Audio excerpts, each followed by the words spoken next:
Hi, today I'm going to share my personal journey with female genital mutilation, FGM. Feel free to cry, laugh, cross your legs, or do anything your body feels like doing. I'm not going to name the things your body does. I was born in Sierra Leone. Did anybody watch Blood Diamond? If you have any thoughts, I don't have any diamonds on me, by the way. If you have heard of Ebola, well, that's in Sierra Leone as well. I don't have Ebola. You're all safe. Don't rush through the door. Be seated. You're fine. I was checked before I got here. My grandfather had 3 wives. Don't ask me why a man needs more than 1 wife. Men, do you need more than 1 wife? I don't think so. There you go. He was looking for a heart attack. That's what I say. Oh, yeah, he was. When I was 3, war broke out in Sierra Leone in 1991. I remember literally going to bed one night. Everything was good. The next day I woke up. Bombs were dropping everywhere. And people were trying to kill me and my family. We escaped the war and ended up in Gambia in West Africa. Ebola is there as well. Stay away from it. While we were there as refugees, we didn't know what was going to become of us. My mom applied for refugee status. She's a wonderful, smart woman, that one. And we were lucky. Australia said, we'll take you in. Good job, Aussies. Before we were meant to travel, my mom came home one day and said, we're going on a little holiday, a little trip. She put us in a car, and we drove for hours and ended up in a bush in a remote area in Gambia. In this bush, we found 2 huts. An old lady came towards us. She was ethnic-looking, very old. She had a chat with my mom and went back. Then she came back and walked away from us into a second hut. I'm standing there thinking, this is very confusing. I don't know what's going on. The next thing I knew, my mom took me into this hut. She took my clothes off, and then she pinned me down on the floor. I struggled and tried to get her off me, but I couldn't. Then the old lady came towards me with a rusty-looking knife, one of those short knives, orange-looking, has never seen water or sunlight before. I thought she was going to slaughter me, but she didn't. She slowly slid down my body and ended up where my vagina is. She took hold of what I now know to be my clitoris. She took that rusty knife and started cutting away, inch by inch.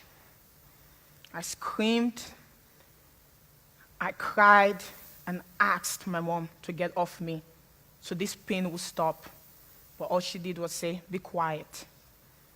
This old lady sawed away at my flesh for what felt like forever.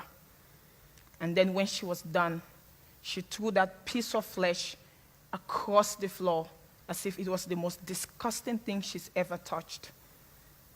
They both got off me and left me there bleeding, crying, and confused as to what just happened.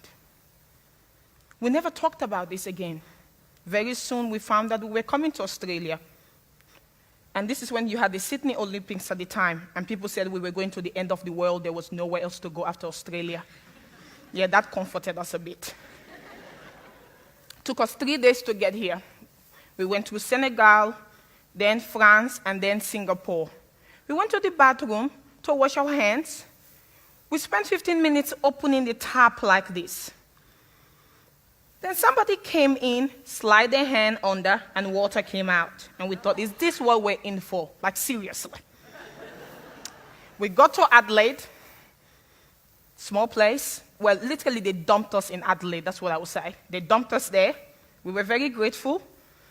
We settled, and we liked it. We're like, we're home, we're here. Then somebody took us to Rondu Mall. Adelaide has only 1 mall. It's just a small place. And we saw a lot of Asian people. My mom said all of a sudden, panicking, you brought us to the wrong place. You must take us back to Australia. Yeah, it had to be explained to her that there were a lot of Asians in Australia, and we were in the right place. It's all fine, it's all good. My mom then had this brilliant idea that I should go to a girls' school because they were less racist. I don't know where she read that publication. Never found evidence of it to this day. 600 white kids, and I was the only black child there. No, I was the only person with a bit of color on me. Let me say that. Chocolate color. There were no Asians, no indigenous.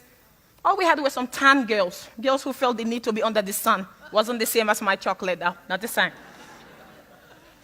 Settling in Australia was quite hard, but it became harder when I started volunteering for an organization called Women's Health Statewide.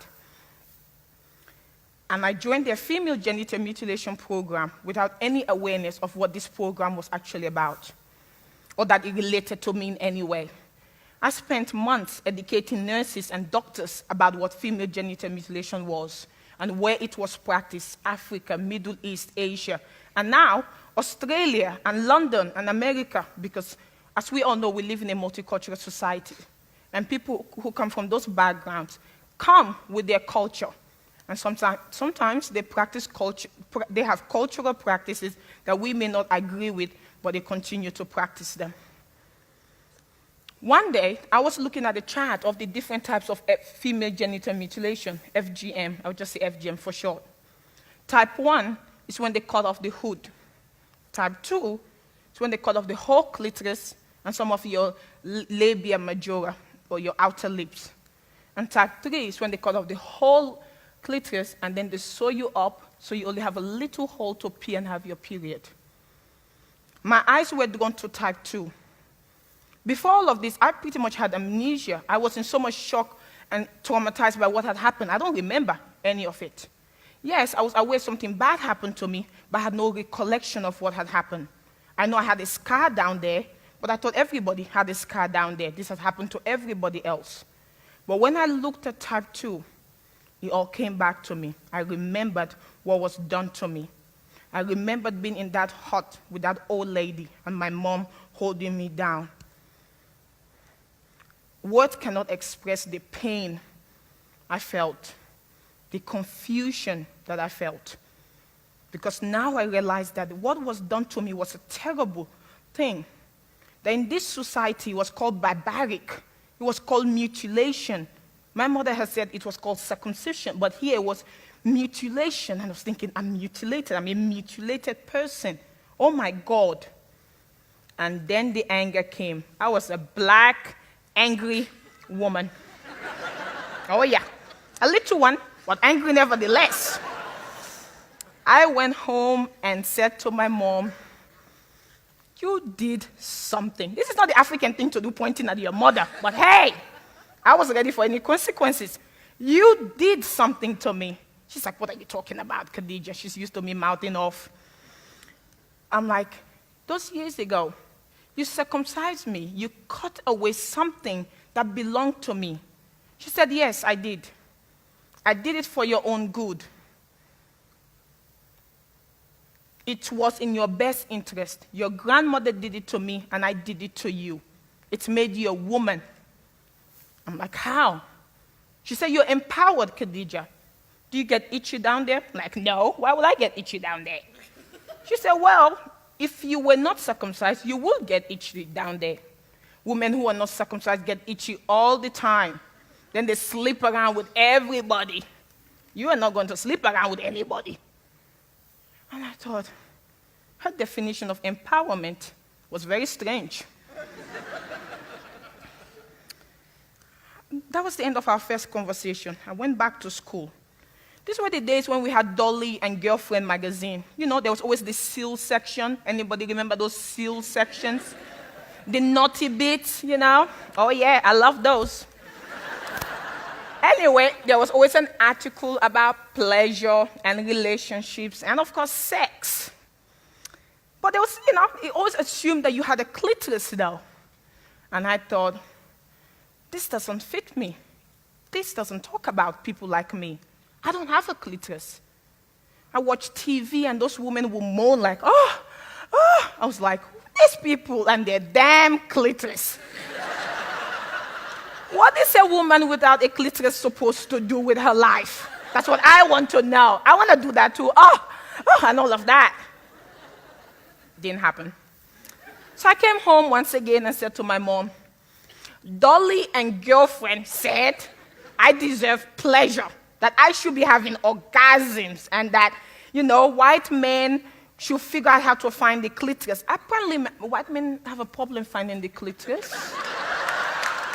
I'm just saying. It wasn't me, it was Dolly that said that. And I thought to myself, and I had an inner joke in my head that said, I will marry a white man, he won't have that problem with me. So I said to my mom, Dolly and girlfriend said, I deserve pleasure.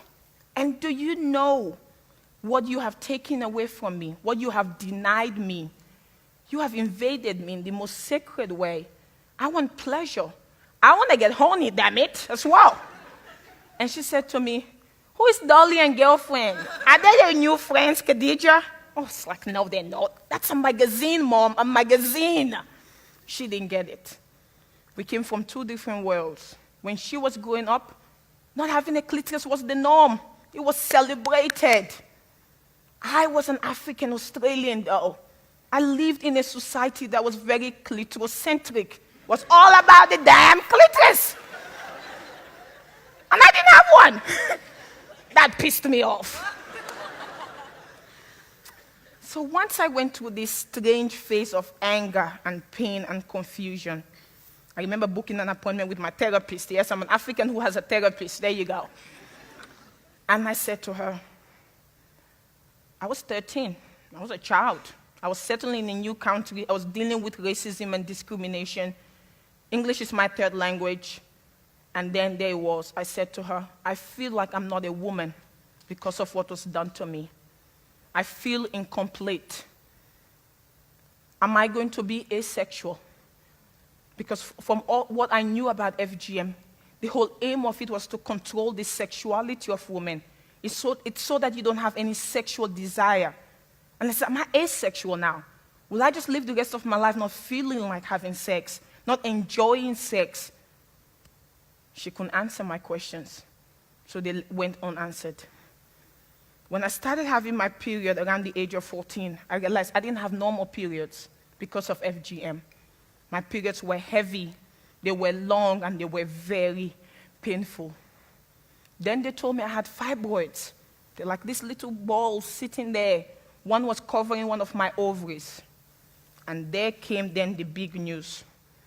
We don't think you can have children, Khadija. And once again, I was an angry black woman. I went home and I said to my mom, your action, no matter what your defense may be, because she thought she did it out of love, what you did out of love is harming me and it's hurting me. What do you have to say for that? She said, I did what I had to do as a mother. I'm still waiting for an apology, by the way. Then I got married. And it was, once again, FGM is like the gift that keeps giving. You'll figure that out very soon. Sex was very painful. It hurt all the time. And of course, I realized, I said, you can't have kids. Thought, wow, is this my existence? Is this what life is all about? I'm proud to tell you, 5 months ago, I was told I was pregnant.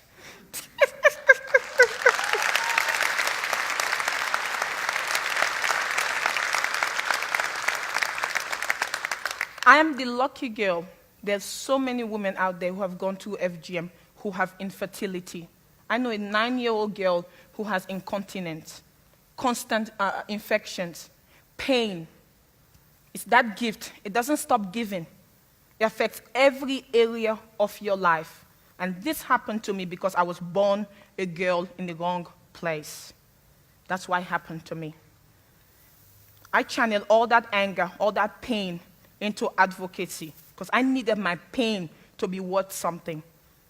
So I'm the director of an organization called No FGM Australia. You heard me right. Why No FGM Australia? FGM is in Australia. 2 days ago, I had to call Child Protective Services because somewhere in Australia, there's a 4-year-old whose mom is planning on performing FGM on her. That child is in kindy. I'll let that sink in.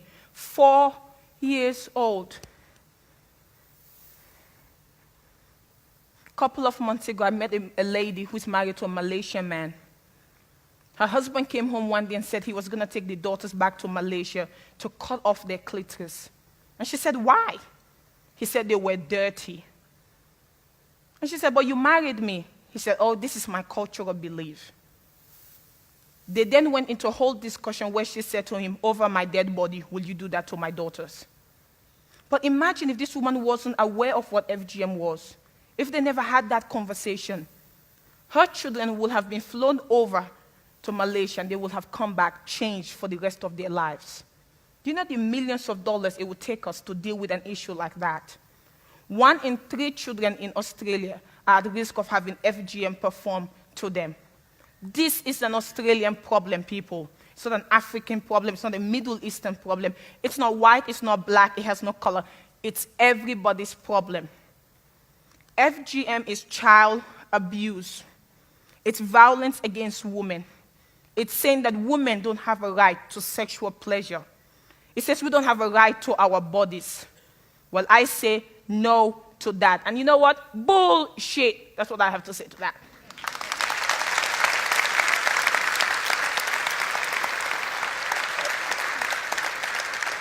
Right.